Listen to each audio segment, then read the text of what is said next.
최현숙 작가님 소개하겠습니다. 예, 이걸로. 아유, 반갑습니다.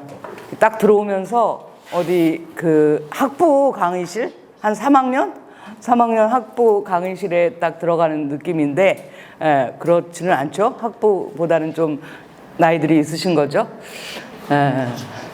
제가 이렇게 강의하면서 막 질문도 하고, 또 답이 안 나오면 찍고 이래요. 그리고 뭐 누가 좀 얘기 좀 해달라는데 안 해주면 아무나 찍어갖고 이렇게 얘기하니까 미리미리 이렇게 머릿속으로 계속 생각하시면서 답을 좀 준비를 해놓으시고 누굴 찍을지 모르니까 그러면서 하자고요. 예.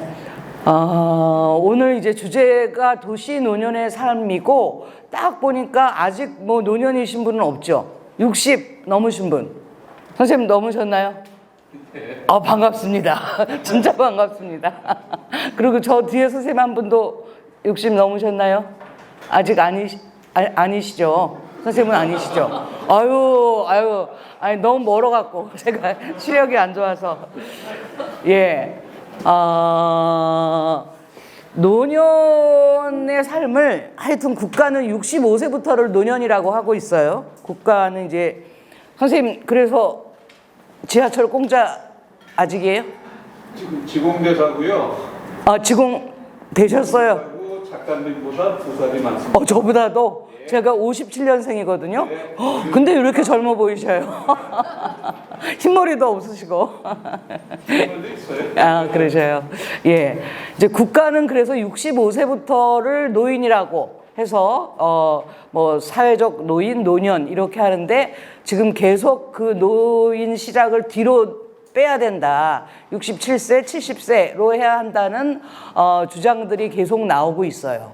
그게 나오는 이유가 뭐겠어요? 왜 노년 나이를, 사회적 노년 나이를 뒤로 빼야 된다 그럴까요? 장수하고 있습니다, 사람. 그렇죠. 근데 장수한다고 뒤로 빼?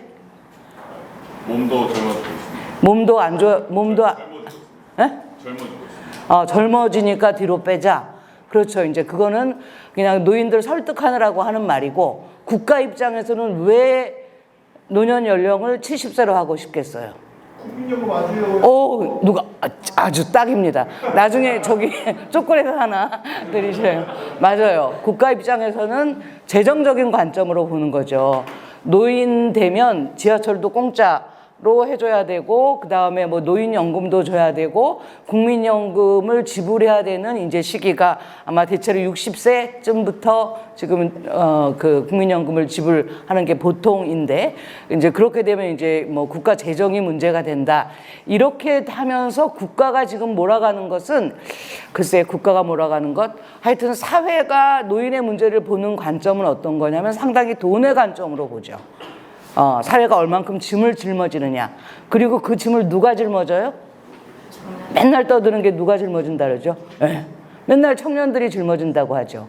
그래서 청년 한 명이 노인을 몇 명을 먹여 살려야 되는 시대가 온다. 뭐 지금은 몇 명을 먹여 살리는데 2030년에는 몇 명을 먹여 살리고, 계속 이런 식으로 노인과 청년의 세대 갈등으로 몰고 가는 게 이제 뭐 국가가 노인을 보는 관점, 돈의 문제로 보는 관점인데, 어떠세요, 여러분들은? 여러분들이 노인 문제를 생각할 때 여러분에게 짐으로 느껴지죠? 딱히 짐으로 느낀 적은 특별히 없는 것 같고요. 네. 그냥 월급에서 세금이 빠져나갔구나 이렇게 생각할 뿐이고. 그쵸. 그리고 뭐라 해야 되지?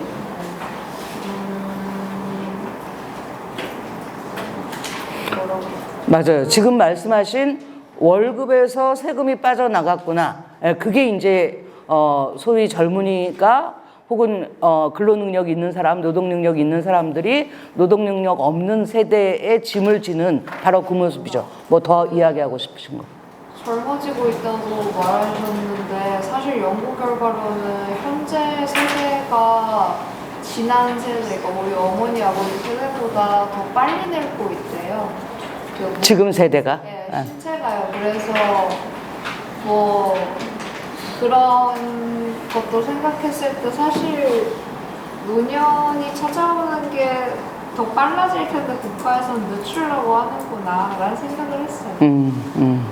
그거는 조금 이제 더 좀 정확하게 확인을 해보자고요. 어쨌든 지금 노인들은 상대적으로 이전 세대보다 건강해요. 건강하니까 이 고령 사회로 되는 거죠. 그런데 문제는 말기 노년.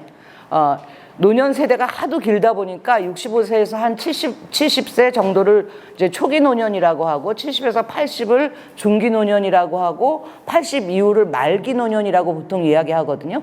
80 이후부터 요즘 뭐 100세 시대라니까 100세까지라고 할 때 이 말기 노년 시기가 굉장히 길어지는 거죠.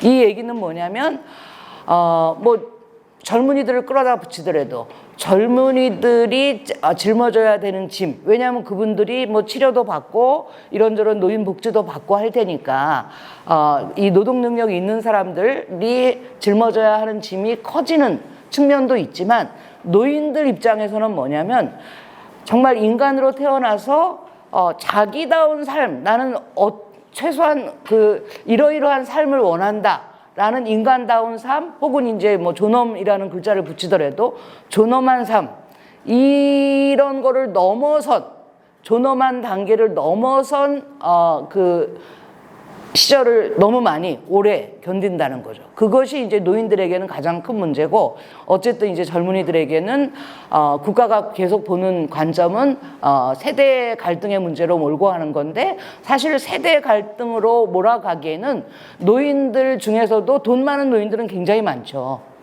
돈 많은 노인들은 보이지가 않죠. 여러분들이 뭐 지하철 타면 가난한 노인들 보게 되는 거고, 길거리에 나와 있는 노인들은 가난한 노인들이고, 아니면 중간계층의 노인들이고, 이런 속에서 부자 노인들은 우리 길거리에서 볼 수가 없어요. 지하철에서도 볼 수가 없죠. 부자 노인들은 뭐 전혀 그 보통 사람들과는 거의 안 만나는 이런 상황 속, 혹은 그러다가 아예 상당히 나이가 많이 들면 또 실버타운이라는 그런 공간으로 들어가든가 하면서 부자 노인들은 볼 수 없고, 대체로 길거리에서 혹은 지하철에서 공원에서 만날 수 있는 노인들은 중간 이하의 경제적인 상황을 살고 있는 노인들이기 때문에 젊은이들 입장에서 가장 그 노인을 생각할 때 가장 좀 심란스럽게 걱정거리로 떠오르는 노인은 누구죠? 자, 여기 어떤 노인이 가장 심란스럽게 느껴져요? 생각을 하죠. 그래. 그러니까 생각을. 자, 누가? 보통 우리가 쉽게 언급하는 경우 있잖아요. 네. 아픈 분. 그렇죠. 주변에 누가 아픈 노인이 있으세요? 뭐 오래 병원에 계시다가 돌아가신 할머니도 몇 명 계세요. 네, 그래요. 그리고 또 아픈 노인도 그렇고, 보편적으로 나는 저런 노년은 되지 않아야 되겠는데 하면서 예로 떠오르는 게 누구죠? 선생님 아실 것 같아요. 아주 말 가난하고 돈 없고 병들고 그쵸. 주위에 돌고 살아. 그거의 사례로 우리가 자주 보는 분이 누구죠? 자식이 없는. 네? 독거노인. 사실 이제 독거라는 말에 빈곤이 들어있지는 않은 건데, 그쵸? 그런데 독거는 뭐 상대적으로 이제 빈곤이 더 비율이 높기도 하고, 그렇죠. 독거노인도 좀 심란스러운 상황이고, 일상적으로 우리가 만나는, 길거리에서 만나는, 공원에서 만나는, 내 저렇게 되면 어떡하지? 하는 노인이 있죠. 노숙자. 일상적으로 만나셔요. 어디 뭐 가롤동에 사나요? 제가 가롤동에 사는데, 이쪽으로는 동자동 쪽방촌, 그 옆에는 양동 쪽방촌, 그리고 서울역의 노숙인 광장, 그리고 저쪽에 이제 뭐 돈의동 쪽방촌, 그래요. 제가 일부러 그 동네 들어가서 살거든요. 그런데 그래요. 맞아요. 노숙인, 특히 노숙인 중에서 이제 늙은 노숙인들은 가장 심란스러운 상황이죠. 근데 그분들은 어떤 면에서 이제 좀 약간 극단적으로 추락한 분들이라고 할 때 그 정도까지는 아니어도 우리가 노상 보는 분들이 있잖아요. 내학파 네? 그렇죠. 폐지 줍는 노인들 굉장히 많죠. 좀 동네에서 그냥 뭐 출근할 때도 여러분들 일상적으로 볼 수 있을 거예요. 그러면서 그냥 한편으로는 안 됐기도 하고 또 한편으로는 여러분들은 아직은 뭐 노년까지는 생각은 안 한다 하더라도 저런 노년은 되지 말아야 하는데 하면서 사람들에게 어떤 불안의 뒷면은 뭐죠? 불안의 뒷면은 뭐일 것 같아요? 어떤 걸 보고 불안할 때 그 뒷면은 뭐가 있는 것 같아요? 네. 누군지 애매할 때는 난가 하고 생각하고 그냥 답하시면 돼요. 불안의 뒷면은 뭔 것 같아요? 안심하는 거죠.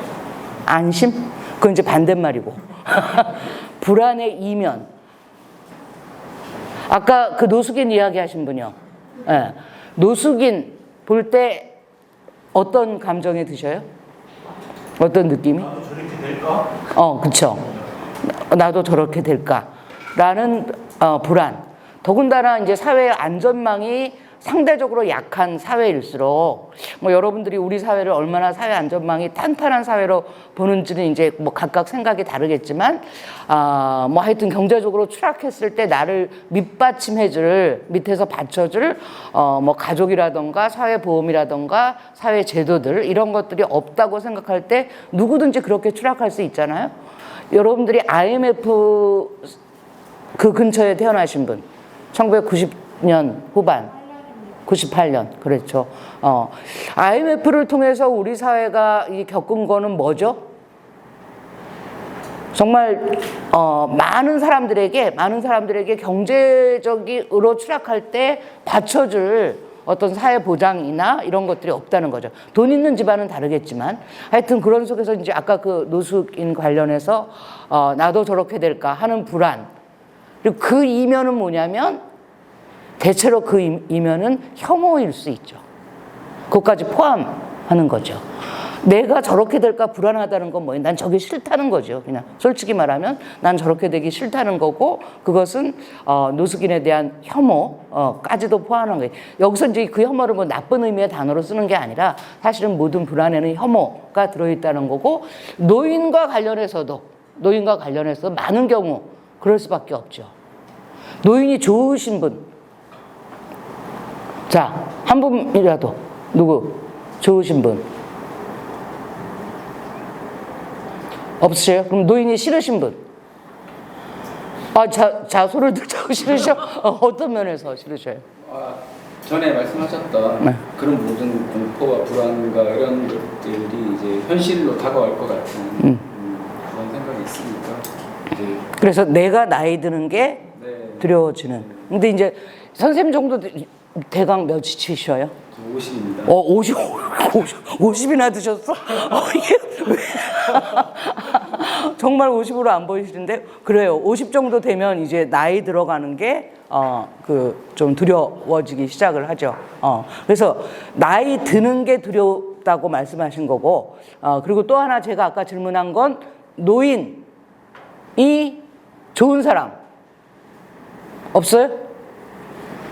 자, 그러면 노인이 싫은 사람 다 싫은 거죠. 개별적 노인이랑 개별적 노인들에 대해서 어떤 사람은 싫어질 수 있고 어떤 사람은 좋아질 수 있죠. 그 층 전체 자체를 싫어하는 거는 좀 이상하잖아요. 그렇죠. 아니 굉장히 중요한 이야기를 하신 거예요. 네. 우리가 정말 노인을 싫어하는 거냐 아니면 어떤 노인을 싫어하는 거냐. 네. 그렇죠. 어떤 노인을 우리는 싫어하죠? 1호선에 탄 이상한 할아버지. 이거 좀 그게 뭐라 그러죠? 1호선 뭐라 그러더라? 1호선 빌런? 1호선 빌런? 할아버지, 할아버님들이 그렇죠. 근데 저도 1호선 빌런 할머니거든요. 제가 1호선 안에서 별걸 다 해요. 다리 운동도 하고 다 하는데 예. 지나가시면 그렇죠. 욕도 하시고 목소리 크게 내고 이런 건데 하여튼 그런 노인은 싫다. 이런 거죠.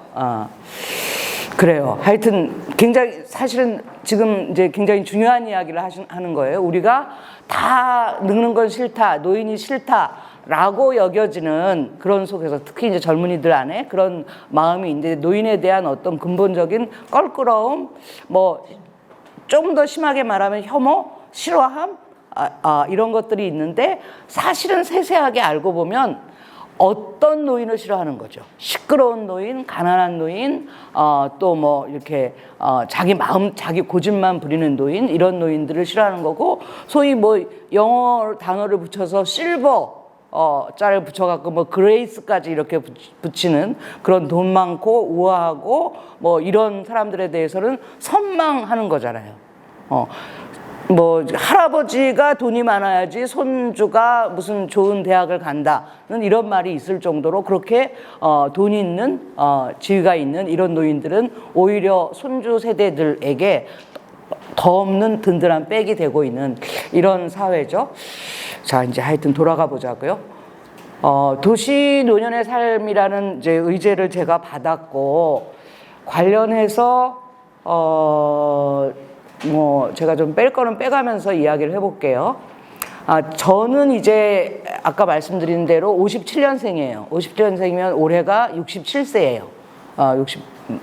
우리 세른 나이로 67세고, 저는 1987년에 태어난 분들은 뭐 여기 한 1987년에 살아 있었던 분들은 한 10% 정도 되는 건가요? 그렇죠. 거의 다 그 이후 세대들일 것 같은데, 저는 여러분들이 태어나기 전부터 우리 사회에 이제 사회운동을 했던 사람이에요. 87년이면 우리 사회에서 민주화 운동 뭐 이런 것들이 이제 굉장히 많이 뜨겁게 일어났던 시절이고, 그때부터 이제 사회운동을 했고, 2000년부터는 진보정당 운동을 했고, 2008년부터는 이제 진보정치들이 막 깨지고 뭐 분열하고 이런 와중에 노인복지 쪽으로, 그때는 제가 이미 나이가 52살, 3살 뭐 이랬기 때문에 노인복지 쪽으로 가서 현장에 들어가서 일을 하는 게 다른 그 노동자들과의 나이도 비슷했고, 혹은 2008년이 우리 사회에서 어떤 사회냐면 굉장히 중요한, 사회적으로 굉장히 중요한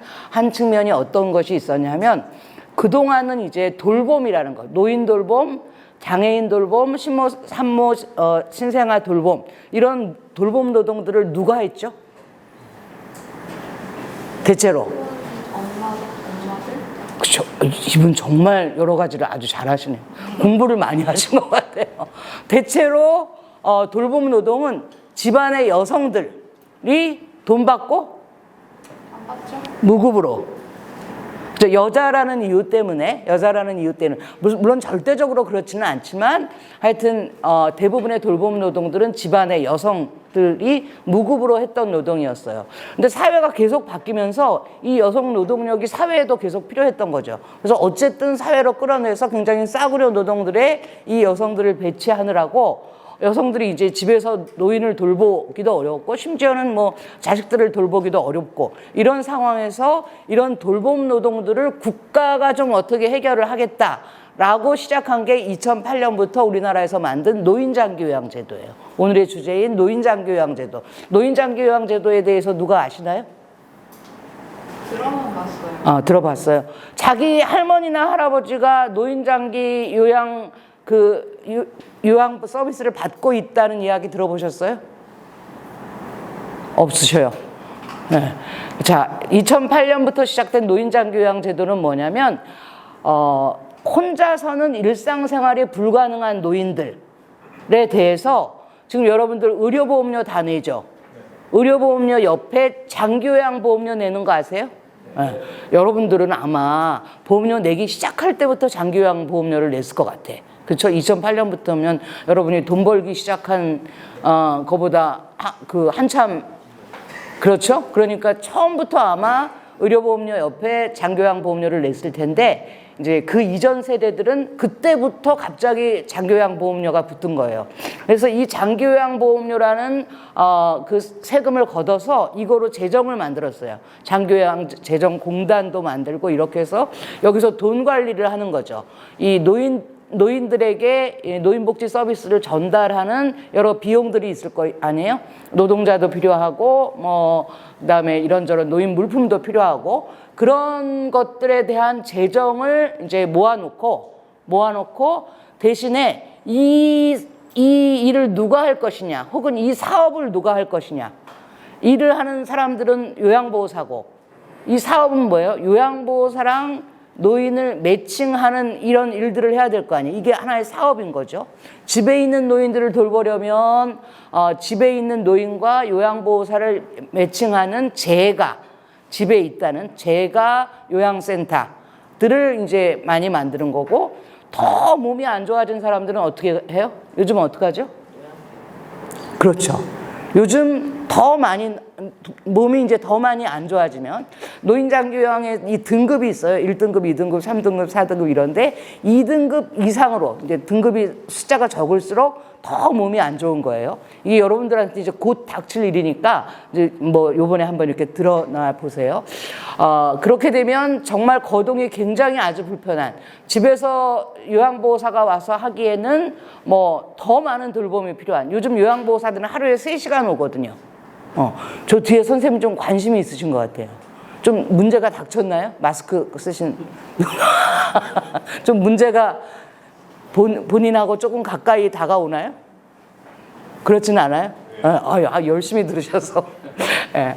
그래서 이제 아주 안 좋으면 요양원에 들어가요. 그럼 요양원이라는 시설에 노인들을 모아놓고 돌본다든가, 이건 하나의 시설인 거죠. 그 다음에 집에 있는 개별 노인들은 요양보호사를 보내서 재가 요양 서비스를 하는 거고, 이쪽은 시설 요양 서비스를 하는 거죠. 그럼 문제는 뭐냐면, 돈은 국가가 모아서 이걸 관리하겠다고 했는데, 누가 요양원을 운영할 것이냐, 누가 재가 요양센터를 운영할 것이냐는 완전히 시장 바닥에 내던졌다는 거예요. 사장들 하나하나 만들었다는 거죠. 돈은 공적으로 모아놓고 이거를 집행하는 거, 실제로 그 일을 하는 거는 완전히 사적 시장에 넘겨버렸다는 거예요. 그러니까 여기는 그냥 장사거리가 된 거예요.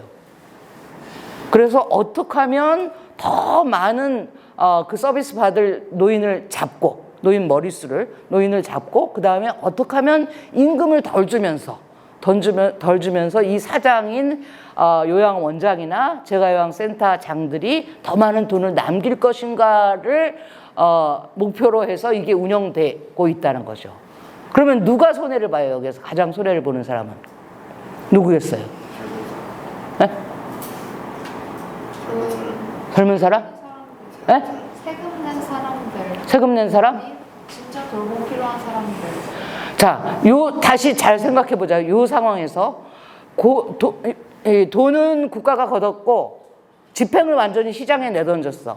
그래서 시장에 내던지면 거기에 이제 최고 운영자인 사장이라고 얘기를 해보자고요. 사장이라는 사람은 최대한의 이익을 내는 게 이제 사장의 목적이니까 우리 사장님도 최대한의 이익을 내는 게 목적인데, 그래도 이런 인문학 강의도 하시고 제가 놀랐다니까요.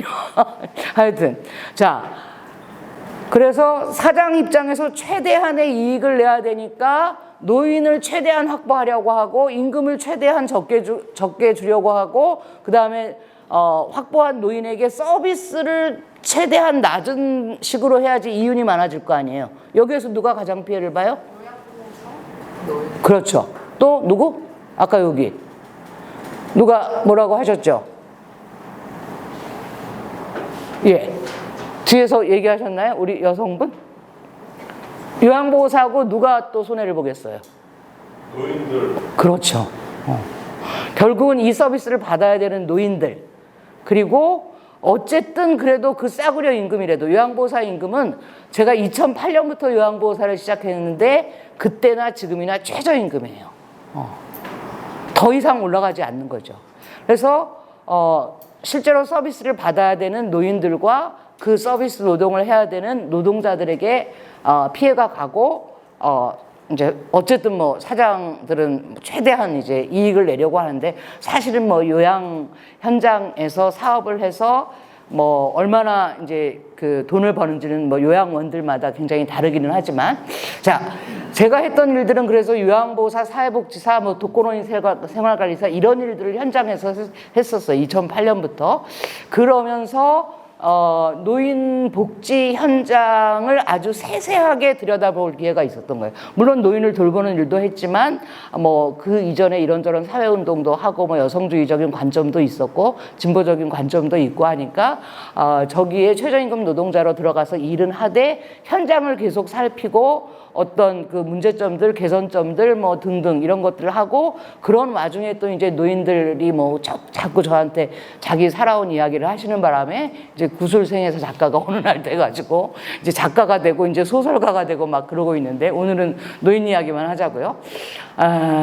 뭐 그러다 보니까 하여튼 그렇게 됐어요. 자, 우리가 왜 노년에 대해서 관심을 가져야 할지를 좀 생각을 해보자고요.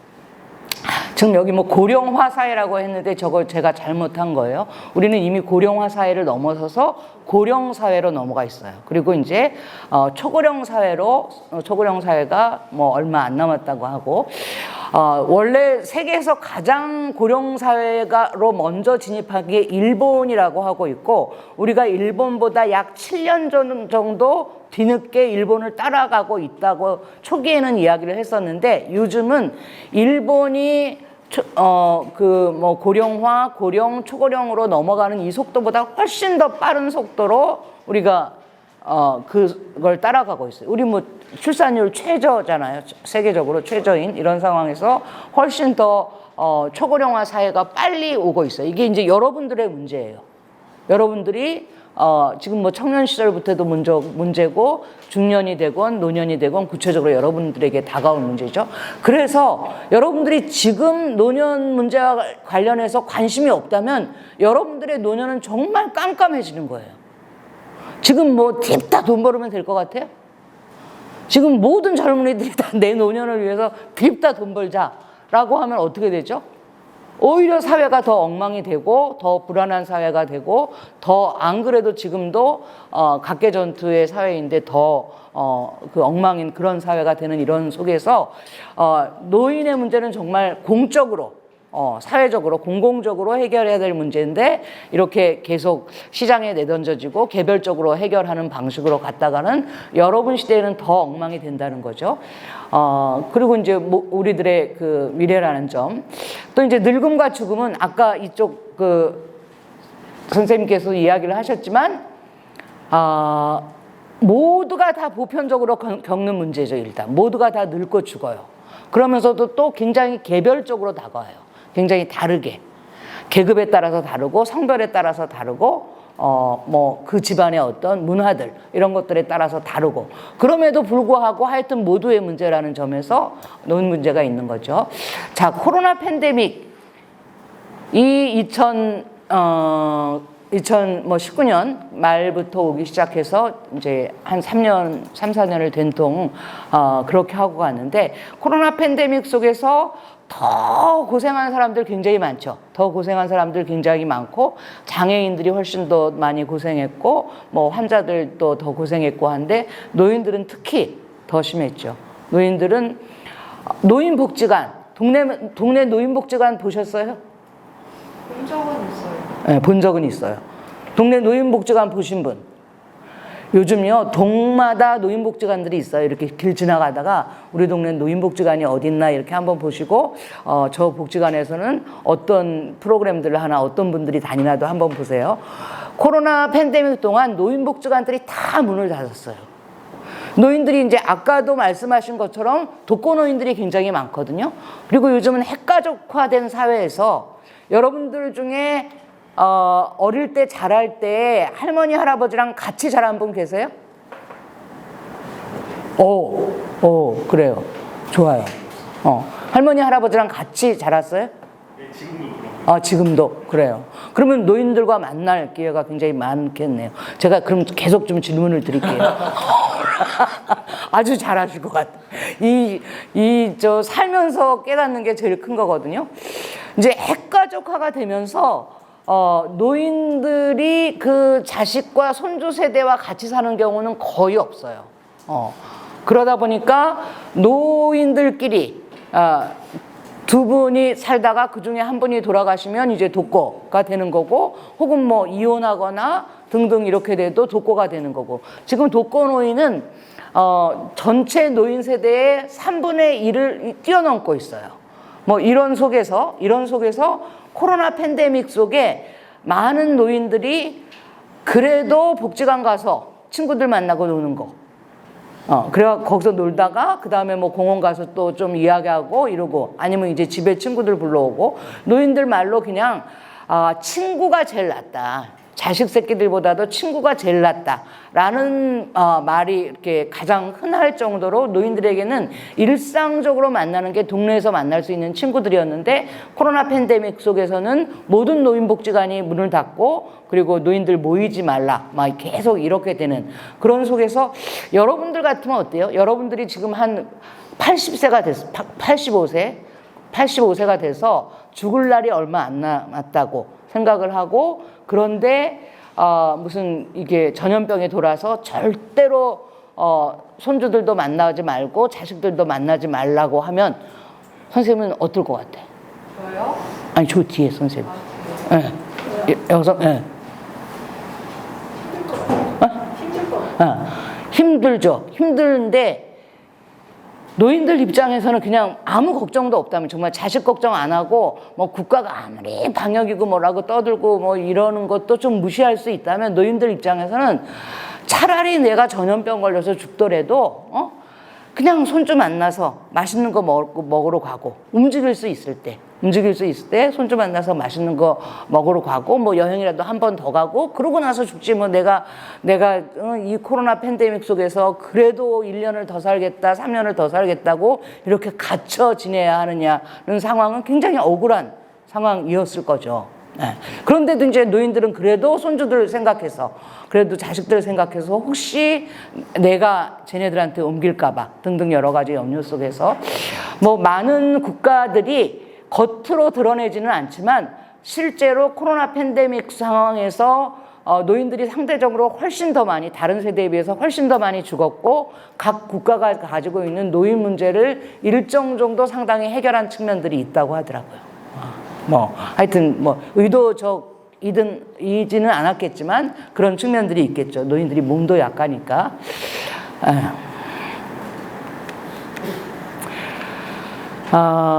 늙음 혹은 노인에 대한 어떤 감수성, 태도와 관련해서 아까 우리는 이제 뭐 혐오, 자기 불안 이런 거 이야기했어요.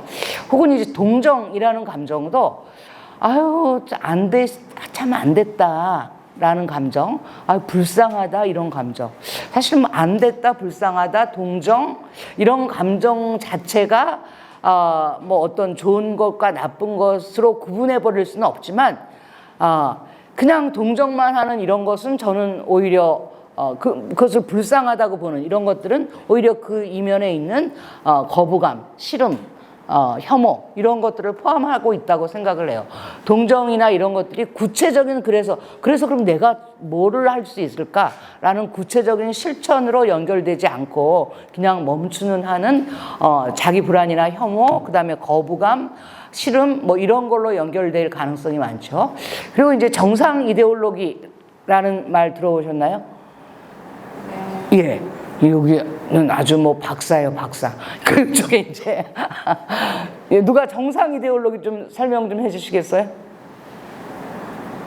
그러면 우리 정상 이데올로기 좀 설명 좀 해주시고. 그냥 이데올로기 자체가 그 시대가 이렇게 타고 가는 뭐라고 해야 되지? 전체적인 어떤 흐름적인 생각 아닌가요? 그렇죠. 근데 정상이라고 하면은 정상은 좀 표준이어야 될 것 같은데 뭐라고 해야 될까요? 자, 그래요. 지금 말씀하신 게 거의 맞고 정상 이데올로기는 뭐냐면 우리 사회에서 뭐는 정상이고 뭐는 비정상이다 라고 하면서 정상을 좋은 것으로만 여기고 비정상인 것을 안 좋은 것, 나쁜 것, 싫은 것, 심지어 뭐 그 법 외의 존재들 혹은 불법적인 존재들로 만들어 놓는 이런 것들이 이제 정상 이데올로기라고 하는 거예요. 예를 들어서 우리 사회에서 지금 동성애는 어떻죠? 불법은 아니지만 그렇다고 환영받지 못하죠. 그렇죠.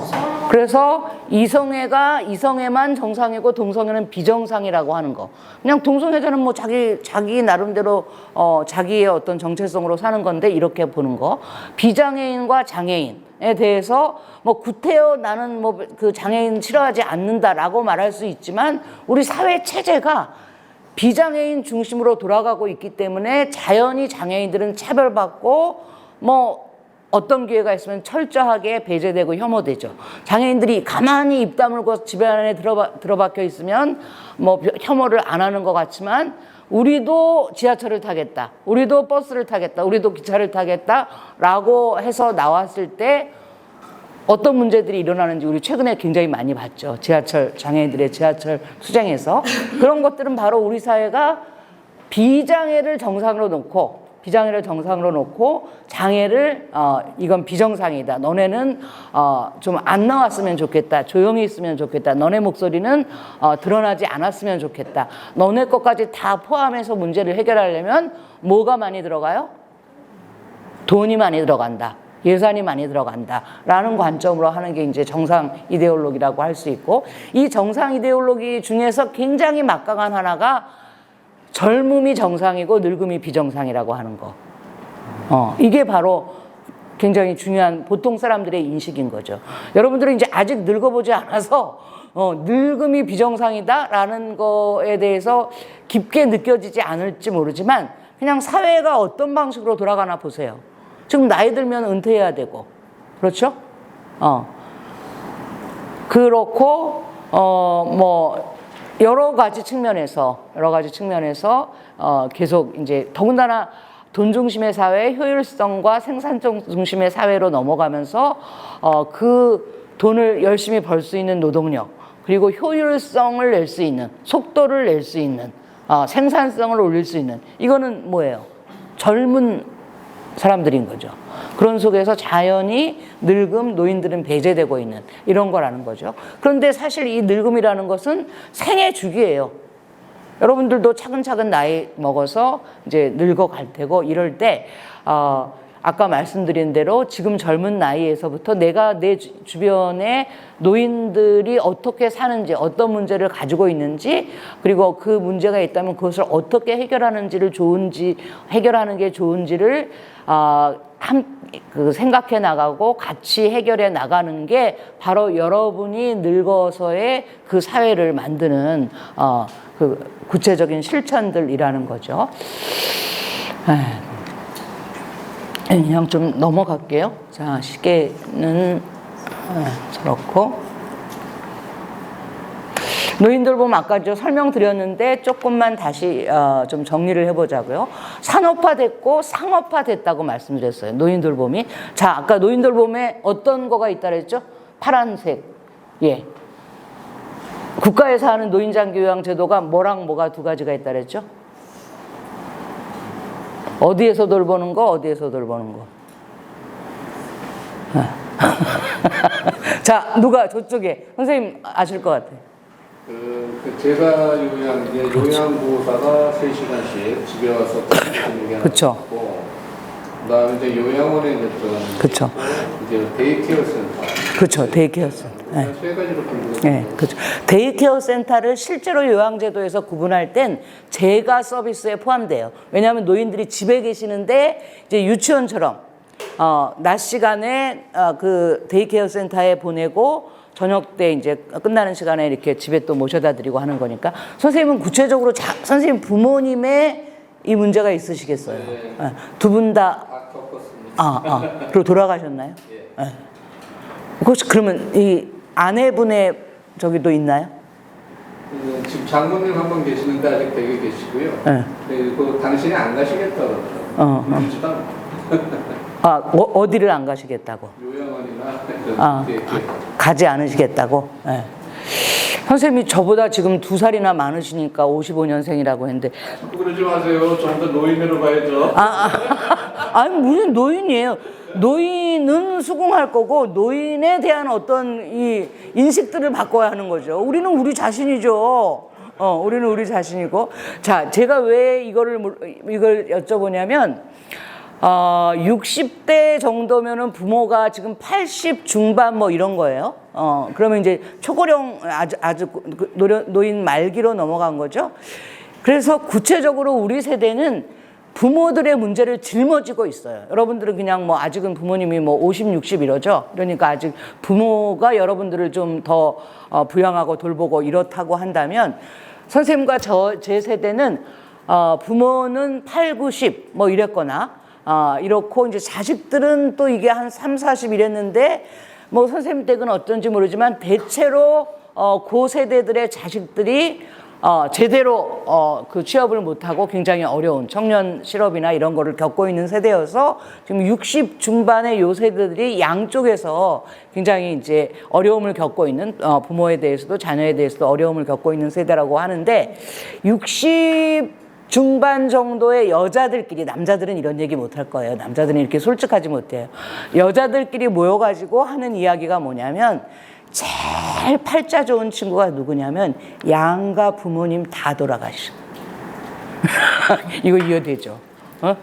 양가 부모님 다 돌아가신 그 60대가 제일 좋다. 이 얘기는 뭐냐면 정말 노인 돌봄이, 노인을 뭐 구체적으로 집에서 돌보지 않는다 하더라도 따로 살든 요양원에 계시든 뭐 어쨌든 노인을 돌보는 과정에서의 굉장히 많은 어려움들이 있다는 거죠. 뭐 돈의 문제도 있을 테고 실제로 돌보는 노동의 문제도 있을 테고 아니면 노인들이 이게 늙어가면서 늙는 과정에서 발생하는 여러 가지 뭐 질병들, 사고들, 뭐 무슨 또 이제 치매, 인지장애 걸리고 하면 또 그 어떤 감정적인 것들 또 이것을 돌보는 과정에서 나머지 남매들끼리의 또 여러 조정의 문제, 돈도 조정해야 되고 돌봄의 노동도 조절해야 되고 그게 좀 더 틀어지면 관계도 계속 조절해야 되는 이런 문제들이 끊임없이 있죠. 그런 속에서 이제 국가가 이렇게 뭐 돈만 그렇게 걷었지 이 노인 돌봄 문제를 공적으로 처리하고 있지 못하다는 이것이 이제 노인 돌봄 현장의 실태이고 말씀드린 것처럼 노동자들과 그 다음에 노인들이 가장 어려운 거죠. 네, 이 부분 그냥 넘어가겠습니다. 그럼에도 불구하고 아까 주로 여자라는 이유로 집안에서 여성들이 그렇게 돌봐서 그게 문제였다. 여성들에게 문제죠, 상대적으로. 왜냐하면 경제활동을 못한 거고 경제활동을 못한다는 건 뭐 어떤 거죠? 남성 입장에서 한번 생각을 해보세요. 남성 입장에서 경제활동을 못한다는 것 혹은 뭐 여성이든 한 사람 입장에서 생각을 해보자고요. 이렇게 신자유주의 사회, 돈 중심의 사회, 실력과 능력 위주의 사회 이런 사회에서 그 돈을 벌 수 있는 생산 노동을 못하고 집안에서 돌봄 노동을 해야 된다는 건 이것은 이 사회 체제 안에서는 굉장히 뒤처지는 거죠, 계속. 이게 이제 옳지는 않은 건데 어쨌든 이 사회 체제 안에서는 뒤처지는 거죠. 자기의 경력도 쌓을 수 없는 거고 자기의 어떤 노동을 제대로 평가받지도 못하는 전혀 이제 무급으로 했던 거니까 이런 측면이 있어요. 돌봄 노동은 이제 그렇게 제대로 가치를 인정받지 못한 측면이 있어요. 이 문제가 한 덩어리가 있고 그런데 그럼에도 불구하고 돌봄 노동은 굉장히 좋은 노동이죠. 어떤 면에서 돌봄 노동이 좋은 노동이죠? 뒤에 그 할머니 할아버지랑 같이 사신다는 분. 그래도 전 세대에 사셨던 저희가 지금 현 세대보다 전 세대 분들이니까 그분들을 모시는 입장에서는 저는 좋은 일이라고 봅니다. 그렇죠. 어쨌든 돌봄은 상대적으로 우리 인간은 누구나 돌봄을 주고받고 살아요. 여러분들 막 태어났을 때 아무도 안 돌봤어 봐요. 여러분들 뭐 어렸을 때 그냥 그대로 자라지 못하고 죽었을 거예요. 어렸을 땐 또 신생아로서의 어떤 돌봄들이 필요했고 유치원 단계 쪽 이렇고 뭐 초등학교 여러분 살아오는 모든 과정에서 돌봄을 받았고 혹은 여러분들이 누군가를 돌보고 이랬다고요. 그리고 사실은 또 돈이라는 방식으로 계산되지 않고 이 사회가 계속 다름질치고 있는 이 자본주의적 관점으로 계산되지 않고 이제 어린 시절에는 그렇게 이것이 뭐 자연스럽다느니 부모의 사랑이라느니 뭐 모성이라느니 이런 이름으로 이제 그 돌봄들이 주어졌어요. 모성이라는 이름, 뭐 부모의 사랑이라는 이름, 저는 그런 거 이제 굉장히 좀 날카롭게 비판하는 사람인데 그 비판은 빼고 어쨌든 돌봄이 필요한 한 사람을 돌본다는 것, 그리고 여러분들이 돌봄이 필요한 단계에서 누군가의 돌봄을 받는다는 건 더없이 중요한 일이에요. 여기서 돈이 생산이 안 돼도 아무도 내 노동의 가치를 인정하지 않아도 이 돌봄 자체는 굉장히 좋은 노동인 거죠. 문제는 이 좋은 노동에 대해서 이것을 계속 맡기 때문에 사회적으로 계속 배제되고 뒤처지고 차별받고 하는 그 문제가 있는 거죠. 왜냐하면 돈 중심의 사회에서는 이런 것들에 대해서 아유 뭐 무슨 아름답네, 뭐 무슨 숭고하네, 뭐 무슨 뭐 사랑과 희생을 바치네, 이런 멋진 용어들은 갖다 붙이기는 하지만 실제로는 제대로 평가를 하지 않는 그런 상황이니까. 그래서 이제 좋은 일로서의 돌봄 노동, 특히 사회적 약자와의 관계 노동이라는 측면에서 돌봄은 굉장히 좋은 거예요. 여러분들이 만약에 살아가다가 누군가를 돌봐야 될 어떤 기회가 있다면 한번 제대로 한번 해보세요. 제대로 하면 어떤 면에서 내가 소모되고 있다. 내가 이 사람을 돌보느라고 사회와의 관계나 친구들의 관계나 아니면 사회의 어떤 능력 이런 거에서 뒤처지고 있다는 그 압박감은 한편에 또 계속 있을 테고, 그런데 그럼에도 불구하고 이 돌봄의 기회를 충실히 제대로 하고 나면 여러분들의 어떤 인생관, 삶을 보는 태도, 사람을 보는 태도, 그리고 사회를 보는 관점 자체가 굉장히 달라질 거예요. 이렇게 돈 중심으로 가는 사회가 정말 구체적으로 어떤 문제들을 가지고 있는지, 이 돈 중심의 사회에서 완전히 별도의 것처럼 여겨지고 있는 이 돌봄이라는 이 싸구려 관계들, 그러나 이 싸구려 관계들 속에서 내가 이것을 제대로만 하려고 한다면, 여긴 너무 싸구려 임금이니까 그냥 나도 일하기 싫고 이런 관점이라면 또 다르겠지만, 그러지 않고 내가 정말 나한테 온 이 돌봄을 필요로 하는 어떤 한 사람을, 저는 그게 뭐 꼭 부모라고 생각하지는 않아요. 우리 사회의 돌봄은 가족 중심으로 되어져 있기 때문에 전 문제라고 생각하고, 그것을 넘어서 누가 됐든 간에 한 사람을 충실하게 제대로 잘 돌봐본다는 것은 정말 자기 확장을 하는 거고, 자기의 삶의 가치관이나 인생의 목표를 전환할 수 있는 굉장히 중요한 기회라고 생각합니다. 지금 뭐 노인들 좀 떠올려 볼게요.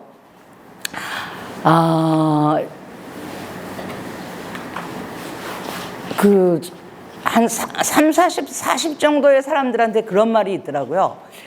노년을 우아하게 보내려면 돈이 얼마나 필요하대요, 선생님? 얼마나 필요한데? 아까 답 들으셨지?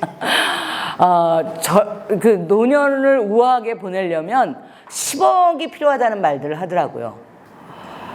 그래서 뭐 저는 그 정도나 필요할까라고 생각했는데, 실제로 제 주변에 굉장히 중상계층의 노인이 있었어요. 중상계층의 부부 노인이 있었는데, 이 양반들이 실버타운에 들어가서, 돈이 많으니까 이제 실버타운 들어갔어요. 그 국가가 운영하는 요양원이 아니라 실버타운에 2012년에 들어가서 부인은 2018년에 돌아가시고, 그 남편은 2022년에 돌아가셨어요. 그러니까 부인은 6년을 사신 거고 남편은 뭐 10년을 사신 거죠.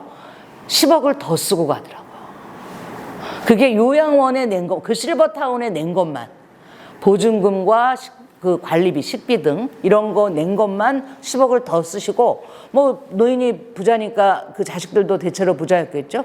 이 자식들이 이래저래 뭐 방문하고 어쩌고 하면서 쓴 거, 그 다음에 병원 모시고 가면서 쓴 거, 이런 것까지 하면 뭐 한 12억을 충분히 넘었을 것 같아요. 그게 이제 상층 계층인 경우에 이런 거예요. 그래서 이 얘기를 이제 왜 하냐면, 그래서 여러분들이 12억을 벌어놓으라고 이 말을 하는 건 절대 아니고, 산업화된 사회에서, 특히 돌봄도 산업화된 사회에서 그리고 이제 아까 말기 노년은 굉장히 길어진다 그랬죠. 요양원에 들어갈 정도, 실버타운에 들어갈 정도면 말기 노년에 해당하는 분들이 상당히 많거든요. 하긴 요즘 뭐 실버타운은 좀 일찌감치 들어가는 분들도 있어요. 밥 해먹고 이러고 귀찮으니까 아유 나 돈 많으니까 거기 돈 묻어놓고 그냥 뭐 밥도 거기서 해주고 설거지도 해주고 뭐 청소도 다 해주고 심지어 이제 거기서 텃밭도 이렇게 가꾸고 취미생활하고 어떤 분들은 심지어 실버타운에 들어가 있으면서 자기 사업을 운영하러 또 자가용 타고 나오는 분들도 있더라고요. 그러니까 자식들이랑 같이 살기 어려우니까 그냥 이런저런 그 일상생활을 다 그쪽에다 떠맡기고 이제 그런 분들도 있는데 실버타운에서요 뭐 돈만 잘 내면 그런 분들 좋아하니까 어쨌든 이 초고령 사회 속에서 말기 노년이 길어지고 이런 속에서 이 말기 노년의 시절에 거기는 이제 실버 산업과 또 뭐가 있겠어요? 늙으면 병이 많으니까 의료 산업. 실버 산업과 의료 산업이 노인들의 그 돈에 정말 제가 보기에는 빨대를 꽂아놓고 쪽쪽 빨아대는 느낌이었어요. 제가 노인복지 현장에서 혹은 부자 노인의 사례를 보고 빈곤한 노인들의 사례를 보면서 그렇죠. 10억, 12억이 들어간다고 한다면 정말 쪽쪽 빨아대는 그런 느낌이었죠. 그런데 이제 거기서 그러면 인간다운 삶, 정말 자기가 원하는 노년을 지내느냐는 제가 보기에는 실버타운에 있는 노인들도 결국 겉으로 보기엔 굉장히 우아해요. 우아하고 뭐 이렇게 멋있는 것 같고 한데 실제로 그 노년 개개인들의 삶들은 굉장히 달랐죠.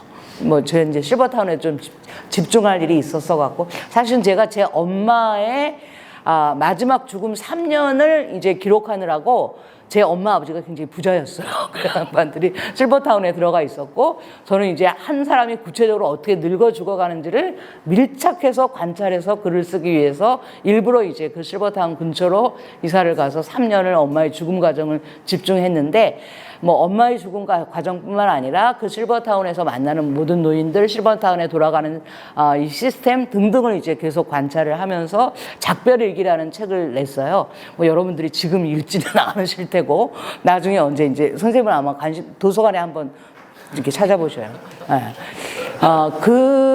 거기에서 보면 10억, 12억은 그냥 아주 쉽게 저희 엄마 아버지가 뭐 그렇게 큰 부자는 아니었거든요.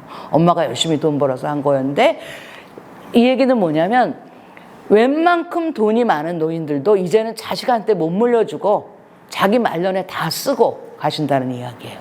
자, 그래서 이제 실버 산업과 의료 산업은 그렇고 그 와중에 이제 실제로 돈이 있는 노인들은 소비자이자 납세자로서 가치가 있다고 여겨지죠. 아까 우리가 그냥 노인이 싫은 게 아니라 어떤 노인이 싫다 그랬죠. 그럼 어떤 노인은 가난한 노인인 거고 부자 노인들의 경우에는 대접을 받죠. 계속 그 TV에서 광고하는 게 뭐예요? 아주 뭐 그 그레이스한 노년을 보내기 위해서 뭐가 필요하다고 계속 노인들이 그 TV 시청하는 주로 그 시간에 심지어는 상조보험에 가입해서 네 죽음의 처리를 자식들한테 폐를 끼치지 말아라 라고 계속 상조보험 광고를 하잖아요. 누가? 이순재 아저씨가. 저는 그런 거 보면 정말 노인들한테 자기 장래를 자식들에게 넘기는 것조차도 노인들이 미안해해야 된다고 강조하는 것 같아서 정말 화가 나요.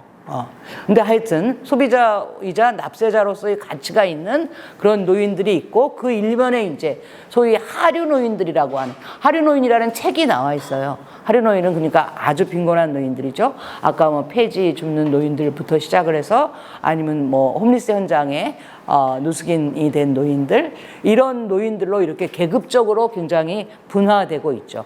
또 이제 성별적으로도 사실은 그렇더라고요. 성별적으로 남성 노인과 여성 노인들이 달라요. 남성 노인들은 상대적으로 그래도 특히 이제 그 세대의 경우는 여러분 세대는 굉장히 다르겠지만 그 세대의 경우에는 훨씬 더 사회적 노동에 종사를 했었고 뭐 연금이나 이런 것들을 또 이제 받을 때 제대로 받고 뭐 이런 측면들이 있다면 여성의 경우에는 대체로 그 세대들은 이제 사회 노동을 하지 않았었기 때문에 그런 부분에서 남편에게 종속되어져 있거나 혹은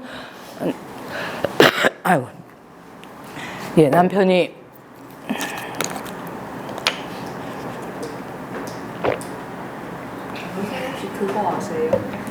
그 저희 할머님이 그 병원에 10년 넘게 있으셔가지고 우연히 알게 된 건데 다 딸이, 그러니까 저희 엄마 포함해서 다 이모들이에요. 아들이 없거든요. 아, 할머니가? 네, 근데 아. 이인실인데 옆쪽에는 그 아들이 계신 분이 있었어요. 근데 단순히 저희 이모들 위에 두 분은 교수시거든요. 돈이, 그러니까 그렇죠. 사실 제가 보기엔 저쪽이 지원 부담을 받아야 될 것 같은데 아들이 있다는 이유로 정부에서 그쪽에서는 지원금을 안 주고 저희 할머니 쪽은 전부 다 딸이니까 지원금을 줘요. 진짜 그런 제도가 있다는 걸. 그게 몇 년 전 상황이에요? 이게 5, 6년은 됐을 거예요. 지금은 모르겠어요. 근데 그랬어요.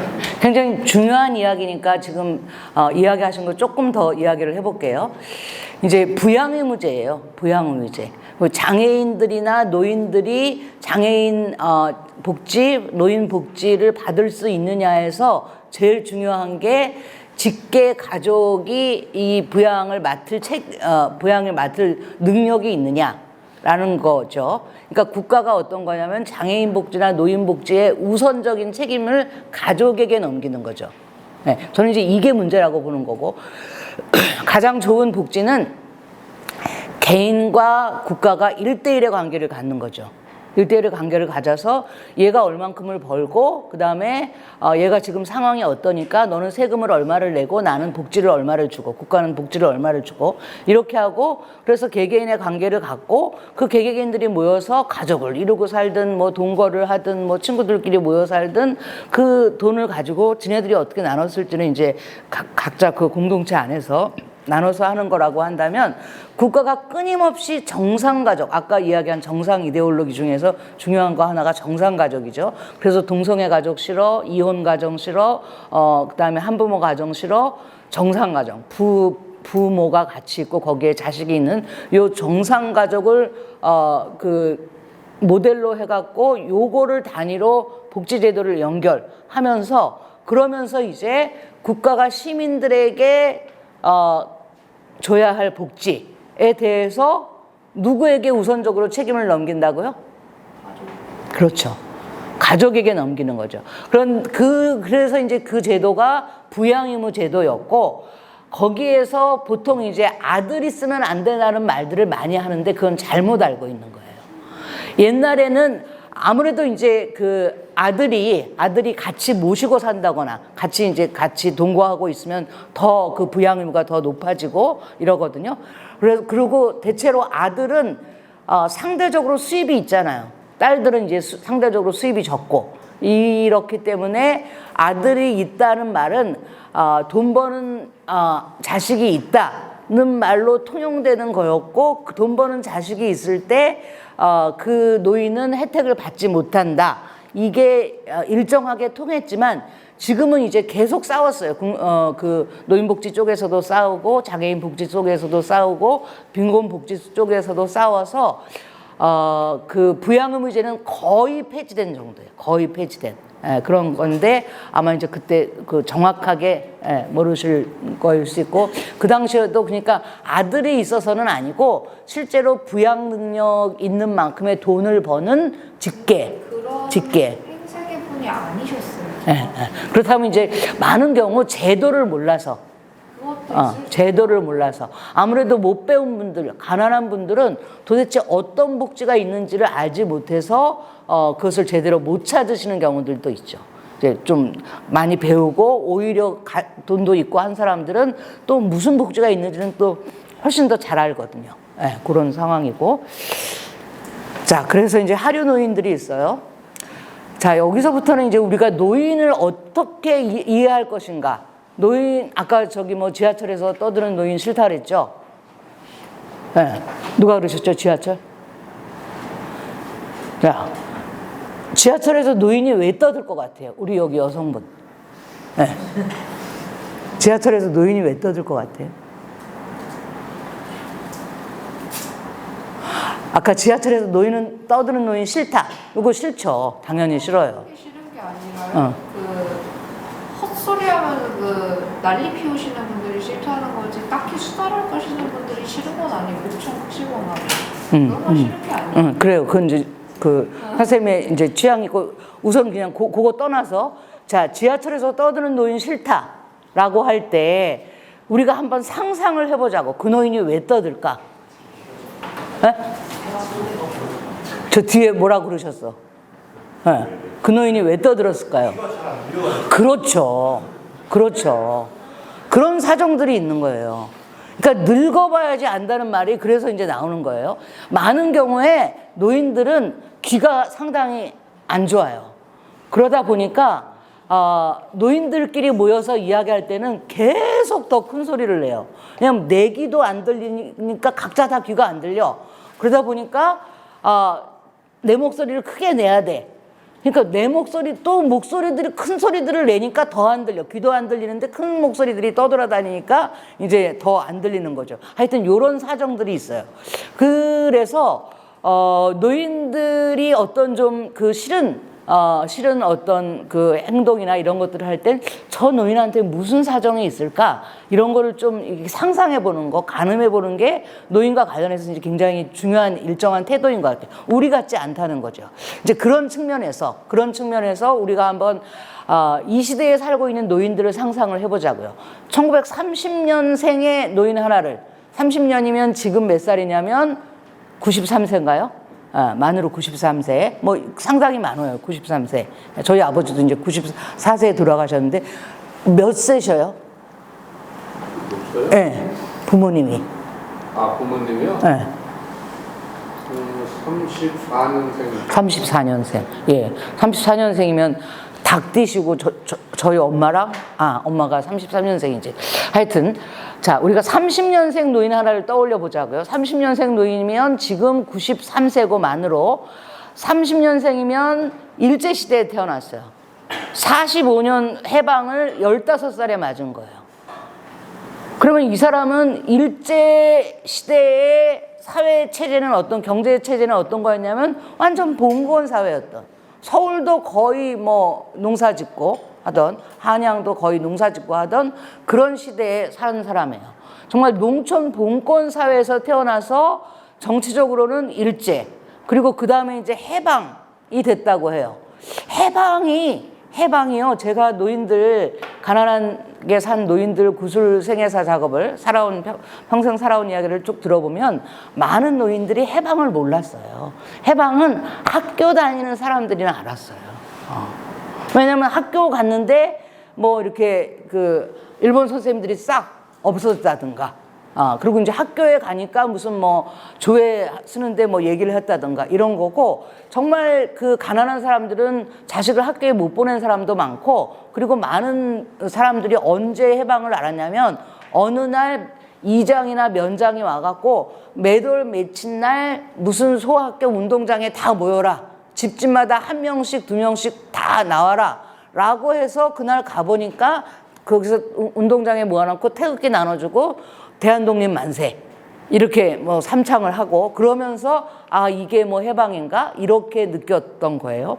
또 하나는 45년 이쪽 저쪽이면 우리 사회는 굉장히 좌우 갈등이 많던 시대. 여러분들 뭐 그 시절은 뭐 안 살았어도 하여튼 역사는 배웠잖아요. 중고등학교에서. 좌우 갈등이 굉장히 많았던 때죠. 그래서 어떤 면에서 45년 해방을 전후해서 6.25까지, 6.25는 뭐 좌우 갈등의 가장 극단적인 형태로서 이제 민족 상잔의 전쟁까지 간 거라고 한다면 6.25 그리고 6.25 넘어서까지 우리 사회는 좌우 갈등이 굉장히 심했던 거죠. 그러니까 일제에서 해방된 그게 그러면 우리 또 정말 우리에게 좋은 정부였냐 하면은 이 빨간 쪽과 파란 쪽이 끊임없이 싸워대는 이 상황을 이제 백성들은 겪었던 그런 거죠. 그러고 나서 이제 이거를 또 이용한 이 북쪽의 정권을 이용한 남쪽 정권들이 군사 정권, 뭐 전체주의 정권 이렇게 가면서 이승만을 거쳐서 박정희까지 내려오는 와중에 거의 이제 독재 정권이었고, 그리고 또 하나는 이제 가난하니까 뭐 우리도 잘 살아보자 라는 경제 위주의 이런 거로 넘어간. 그러면서 이제 산업사회로 넘어갔던 거예요. 정치적으로는 계속 전체주의 정권의 어떤 어두운 시절이었다고 한다면 그거를 자, 돈 벌자 하면서 한 그런 산업사회로 넘어갔고, 이 산업사회가 계속 진행되면서 자본주의 사회, 그걸 넘어서서 이제 신자유주의 사회, 지금 뭐 그냥 자본주의라고도 할 수 없을 정도로 극단적인 어떤 돈 중심의 사회로 가는 거고, 이거는 한 국가의 문제가 아니라 이제 전 세계의 문제죠. 자, 이런 속에서 지금 구체적으로 뭐 AI니 뭐 이런 시대, IT 시대, AI 시대. 자, 1930년생의 한 사람이 지금 이 시절을까지 살고 있는 거예요. 이게 인간적으로 이 세대를 충분히 이해하고 사는 게 가능하다고 생각하셔요? 저는 57년생이고, 그래도 뭐 대학 나오고, 그래도 이렇게 뭐 정당 활동도 하고, 사회운동도 하고, 글도 쓰고, 강의도 하고 하면서도 지금도 어떤, IT? 이거 포기하고 살아요. 요즘 뭐 챗 GPT가 나와갖고, 원고도 걔네가 쓸 거라고 하는데 아마 내 원고는 걔가 못 쓸 거예요. 저는 이제 막 그 사투리 많고 막 말 문법도 엉망인 사람들의 이야기를 주로 모으는 이런 일을 하기 때문에 제 원고는 챗GPT가 못 쓸 것 같아서 그거 그냥 모르고 죽기로 했어요. 이걸 내가 알고 죽어야 되나 모르고 죽어야 되나 상당히 고민을 했는데, 그거 모르고 내가 하던 짓이나 열심히 하다가 그러다가 이제 죽자고 생각을 했어요. 이럴 정도로 57년생의 대학 나온 사람이 이런 판단을 할 정도인데, 1930년생의 뭐 어떤 못 배운 어떤 분이 지금 2023년을 살고 있다는 건, 이 2023년 여기선 정말 어느 한 구석에 이렇게 쭈그려 있는 느낌이에요. 이번 추석 기차표는 뭐 다 온라인으로 팔기로 했다며요. 노인들은 가지 말란 얘기예요. 그리고 패스트푸드점 가면 어때요? 다 뭐죠? 키오스크로 하면 정말 노인들 들어오지 말라는 거죠.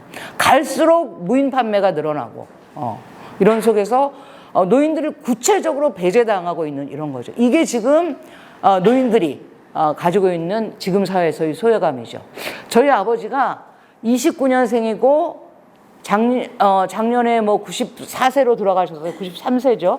93세로 돌아가셨고, 이 양반이 뭐 그래도 그 시절에 사범대학을 나와서 등등 이랬는데, 자식들이 방문을 해서 가서 이제 이야기를 하면 아버지가 이제 야, 내가 뭐 다음번에, 우리는 첫째는 저희가 5남매인데 첫째는 첫째 주에 가고, 둘째는 둘째 주에 가고, 셋째는 셋째 주에 가고, 이렇게 다 짰거든요. 필요에 따라서 서로 교환하더라도 일단 그렇게 정해놔야지 이제 정기적으로 된다는, 아주 효자예요, 이 집안은. 그래서 이제 그렇게 했는데, 그럼 이제 제가 아버지를 방문하러 갔을 때 아버지가 야, 내가 요즘 이빨이 안 좋으니까 나오는 음식을 잘라 먹게 좀 조그맣고 깔끔한 과일을 하나 좀 다음번에 오는 네 동생한테 사오라 그래, 이렇게 말을 하잖아요. 그러면 저는 아버지한테 이야기 들으면서 알았어 하고 남매들 단톡방에 그걸 올려요. 아버지가 과일 사오래. 그럼 이제 이 남매들 중에 누구 하나가 검색을 해. 그래서 뭐 이 가위 저 가위 크기가 요만해, 색깔은 뭐로, 막 이런 게 나오잖아요. 그럼 아버지한테 어떤 걸로 원하느냐라고 아버지한테 보여주면 아버지는 이 시스템이 이해가 안 되는 거예요. 노인 입장에서 그러겠죠. 아니, 내가 지금 큰딸한테 다음 주에 오는 네 동생한테 과일 좀 사오라 그러는데 지금 큰딸이 여기서 과일을 보여주고 있는 거야. 이 가위가 좋아요, 저 가위가 좋아요. 이 시스템을 도저히 이해를 못 하시더라고. 그래서 아버지가 한 번은 이제 나도 스마트폰을 해볼까 하다가 아유, 야, 건더라. 그러고 이제 넘어가셨어요. 그러니까 아버지는 이제 스마트폰을 포기하시고 그냥 그렇게 투지폰으로 가신 거라면, 제 경우는 챗GPT를 내가 이걸 좀 공부를 해서 어떻게 넘어가봐? 이해를 해봐? 아니면 이거 그냥 포기하고 살아? 할 정도인 거죠. 그렇다면 1930년생에 더군다나 제대로 못 배운 그런 노인들이라면 지금 이 시대가 얼마나 정말 황당하고 적응하기 어렵고 한편으로는 화나는 거죠. 사실은 그분들이 그 산업사회 등등해서 무슨 산업 여군이니 뭐니 하면서 우리 사회의 물적 토대를 만든 분들이잖아요. 그렇고 그렇고 이제 그 와중에 그분들 물론 남성 중심적이에요, 훨씬. 여러분들 세대보다 훨씬 더 그렇죠. 제 세대도 남성 중심적이었고 저보다 윗세대인 지금 상당한 노인들은 중기 노인, 말기 노인들은 남성 중심적이고 나이주의. 젊은이들이 싫어하는 게 이 나이주의죠. 뚝하면 이제 나이 물어본다거나 결혼 왜 안 하느냐거나 여자가 어떻게 해야 된다느니 남자가 어떻게 해야 된다느니 이런 성별 인식들 그분들이 가지고 있는 이런 것들 그런 것들이 여러분들에겐 굉장히 싫겠지만 그분들로서는 그 시절을 산 거예요. 그 시절을 살았고 그렇게 이제 인식이 바뀔 수밖에 없었고 그것이 세뇌든 어쨌든 인식이 그럴 수밖에 없었고 그래서 여러분들이 누군가 어떤 한 노인을 이해할 때 싫은 점이 있다면 내 입장에서 싫은 거라기보다 저 노인은 어떤 시절을 어떻게 살았을까라는 것을 좀 떠올려 보자는 거죠. 혹시 여러분들 태극기 집회 아세요? 모르시는 분 태극기 집회 모르시는 분은 없나요? 저쪽은 필기하시라고 그렇게 태극기 집회 아셔요? 태극기 집회 모르셔요? 자, 태극기 집회 아시는 분? 아셔요? 네. 노인분들 집회하시는. 그렇죠. 노인분들 집회하는 거라고 해서 이제 태극기 할아버지, 태극기 할배 이런 말도 나왔고 핵심적으로는 2016년 10월 말부터 JTBC가 최순실의 태블릿 PC를 터뜨리기 시작하면서 박근혜를 탄핵해야 한다는 분위기가 한참 떠오를 때 이때 박근혜를 탄핵시켜라 하고 한쪽에 촛불이 모였죠. 이게 촛불이 모여갖고 저렇게 대통령이 저럴 수가 있냐 한참 난리를 치고 있는데 그 반대편에 노인들이 모여갖고 아유 마마님 우리 그 박정희 대통령의 따님이고 이러면서 절대로 탄핵시키면 안 된다고 했던 이 이제 집회 대오가 태극기 집회였어요. 그리고 대체로 거기 오는 분들을 태극기 할배라고 하면서 상당히 좀 조롱을 많이 했죠. 그거 아셔요? 모르는 분, 요 태극기에 대해서. 예, 이제 안다고 전제를 하고 그 태극기 할아버지들에 대해서 많은 이제 중간 세대 혹은 젊은 세대들이 도무지 이해가 안 된다는 거예요. 박근혜가 저렇게 엉망으로 했는데 그래서 탄핵을 하는 게 마땅하다고 생각하는데 박근혜를 탄핵시키면 절대로 안 된다고 생각하면서 그 반대쪽에 모여갖고 촛불의 반대쪽에 모여갖고 마마님을 찾고 의병 복장을 하고 옛날에 그 조선시대나 그런 시대에나 입었던 그 의병 복장을 하고 우리 국가 상감마마를 지켜야 한다는 그런 복장을 하고 그 태극기 노인들이 모였던 거예요. 그리고 이분들이 이제 들었던 깃발이 뭐냐면 태극기가 당연히 들었고 성족이 들었고 이스라엘기까지 들었죠. 대체로 이제 우방이라고 생각하는 이스라엘을 왜 우방이라고 그렇게 각별한 우방이라고 생각하시는지는 모르겠는데 하여튼 이제 그랬어요. 자, 이분들이 가지고 있는 그런 사회적 인식 여기 아까 이제 다 말했고 사회적 인식에 대해서 그분들의 세대에서는 아까 제가 이제 훑은 그 1930년대 한 사람이 일제 그리고 소위 나라를 찾았다고 하지만 좌우 갈등의 그 시절. 그래서 어차피 국가는 분단됐고 남쪽은 이제 소위 자유민주주의라고 하고 북쪽은 소위 남쪽에서 보기에 공산당이라고 하는 정권이 그렇게 북쪽 이름도 자유민주주의예요. 조선민주주의 인민공화국이거든요. 하여튼 남쪽 보기에는 공산당 국가 그리고 남쪽엔 자유국가가 들어섰다고 하면서 그러면서 북쪽에 대항하기 위해서 남쪽에서는 절대로 정부를 비판하거나 무슨 그 노동자들의 그 어떤 권리를 주장하거나 이런 것들은 절대로 안 된다고 하던 시절을 그렇게 살아오신 거예요. 그리고 그것에 반대하는 어떤 의견도 다 빨갱이라고 몰아치면서 레드 컴플렉스가 막강했죠. 빨갱이라고 몰아치던 시절을 살아오면서 그러면서 혹시라도 내 자식이 내 손주가 빨갱이가 될까봐 대학 가서 데모할까봐 그거를 못하게 단돌이 하는 것이 이분들의 몫이라고 생각했던 시절에 그분들이 이제 정권이 전에는 계속 한 정당만 정권을 잡더니 언제부터였죠? 김대중 때부터 정권이 이쪽 저쪽으로 왔다 갔다 하다가 노무현 거쳐서 그 다음에 이제 이명박과 박근혜로 겨우 넘어왔는데 이 박근혜를 쫓아내자고 하니까 이거를 이제 이렇게 막아내야 된다는 거죠. 그분들에게는 김대중과 노무현 정부 시절이 뭐 빨갱이 시절이라고 느껴진 뭐라고 보든 간에 하여튼 그분들 입장에서는 도로 우리 사회가 빨갱이에게 넘겨지는 이거는 기필코 막아야 되겠다고 생각하는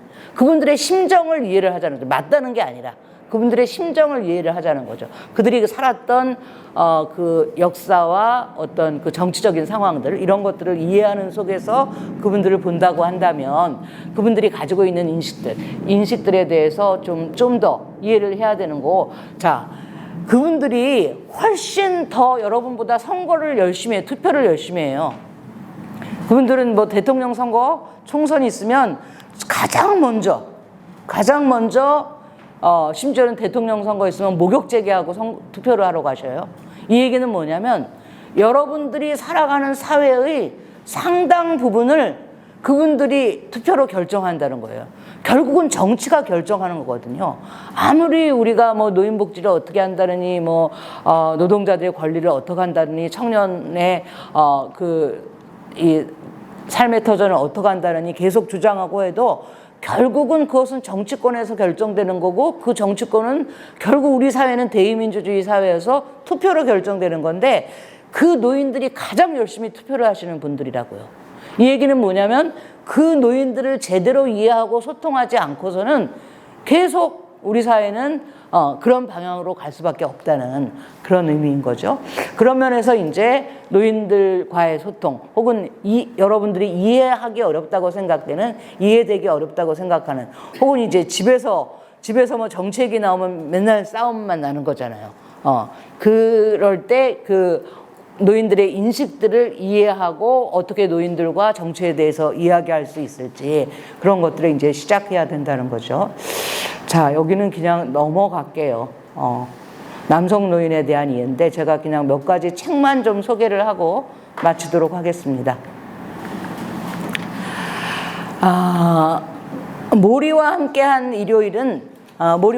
화요일은 한 대학 교수가 루게릭병에 걸렸어요.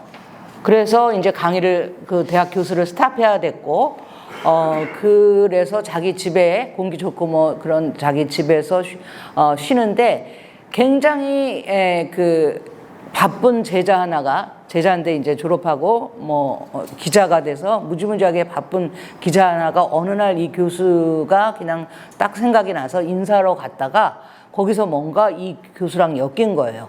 어떻게 엮였냐면 죽어가는 한 나이 든 교수가 있고 이 젊은 사람은 무지무지하게 바빠요. 이 사회에서 어떤 성과를 내고 자기 성장을 하고 하느라고 바쁜 이런 와중에 어쨌든 매주 화요일마다 만나기로 약속을 하고 화요일날 가서 둘이서 이야기한 내용을 책으로 묶은 거예요.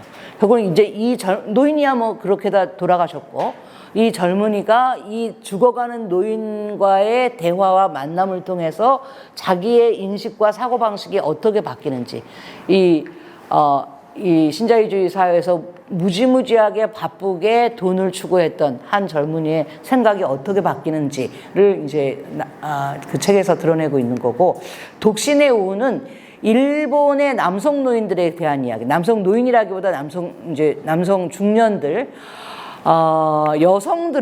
여성들은 상대적으로 관계지향적이어서 어렸을 때부터 관계지향적인데 남성들은 이제 성과 중심적인 이런 그 지향을 가지고 사는 경우들이 많죠. 여러분 세대는 다르지만 노인 세대, 우리가 노인 세대를 이야기하는 거니까 노인 세대에 대해서 말하자면 이제 그런데 이제 이런 남성 노인들의 문제가 뭐냐면 남성들이 가장 불안해하는 때가 그 세대 남성들이 가장 불안해하는 게 사회 노동에서 떨려나는 거, 은퇴한다던가 해고된다던가 뭐 요런 게 이제 소위 남성으로서의 자기의 어떤 역할, 가정 안에서의 역할뿐만 아니라 사회에서의 어떤 역할이 돈 버는 거, 직장 다니는 거라고 생각했는데 이게 스탑될 때 남성들은 훨씬 더 이제 그 어려움을 겪는다는 거죠. 그래서 우에노 치즈코는 뭐 일본의 이제 정치학자이자 여성학자인데 저 사람이 뭐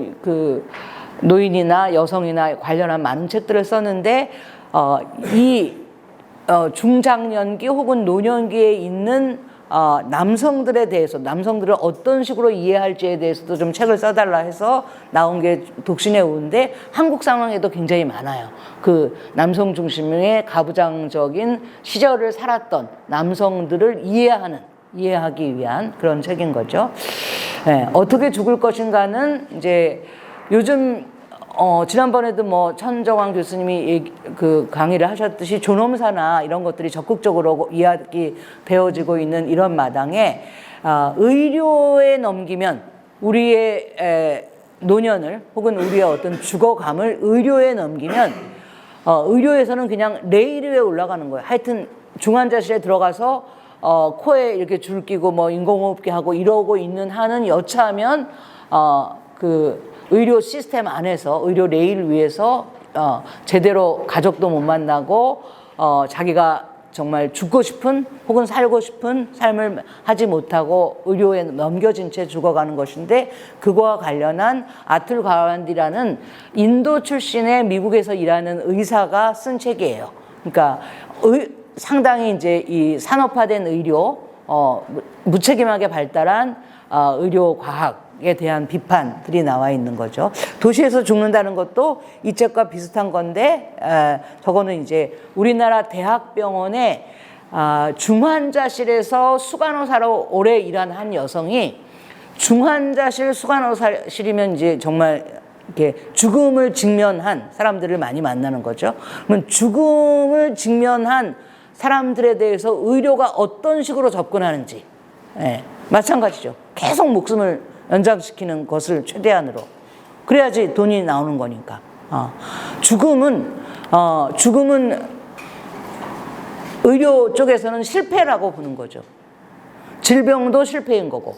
그래서 질병을 잡아야 되고 죽음을 막아야 한다고 보는 이 의료의 태도에 대해서 이제 비판하는 그런 거죠.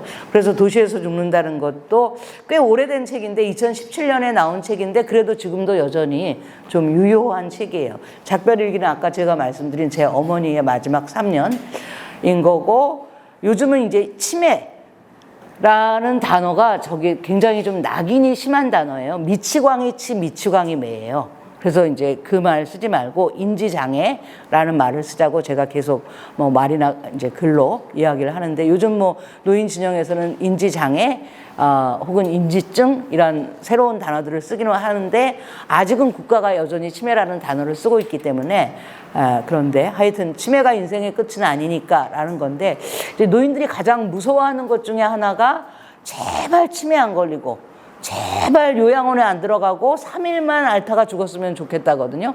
그럴 때 인지장애가 걸리더라도 그것도 하나의 삶이다.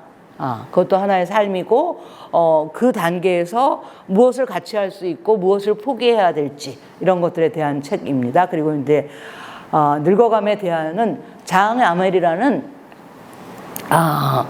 아우슈비츠의 희생자, 피해 생존자죠. 아우슈비츠에서 여러 가지 고난을 겪었는데 거기에 생존해서 나온 분이고 저분이 여러 가지 책을 쓰셨는데 인문학적인 책 하나로는 이제 늙어감에 대하여라는 책을 썼고 저 책에서는 자유 죽음을 이야기하셔요. 자기가 적당한 시기에 이제 자살하시겠다는 거죠. 스스로 죽겠다. 그러니까 끝까지 목숨을 연장하다가 어느 날 오는 죽음을 맞이하는 게 아니라 내 스스로 죽음을 선택하겠다. 저는 이제 그 생각을 하고 있는데 뭐 제 생각을 여기서 길게 얘기할 수는 없을 것 같고 하여튼 장아멜이라는 분이 늙어감에 대하여라는 책 속에서 늙음이나 죽음에 대한 어떤 인문학적 성찰을 이야기한 거고 그리고 70몇 세에 실제로 자유 죽음을 선택하셨어요. 그래서 이런 책들이 이제 우리가 늙음이나 죽음 등을 이해하는 거 혹은 노년 나이듦들을 이해하는 거 혹은 여러분 주변의 노인들 아니면 여러분들이 나이 드는 것에 대해서 구체적으로 어떻게 받아들일지와 관련한 오늘의 저희 이야기입니다. 여기까지 하고요. 뭐 반론이나 질문이나 반론해 주시면 아주 좋아요.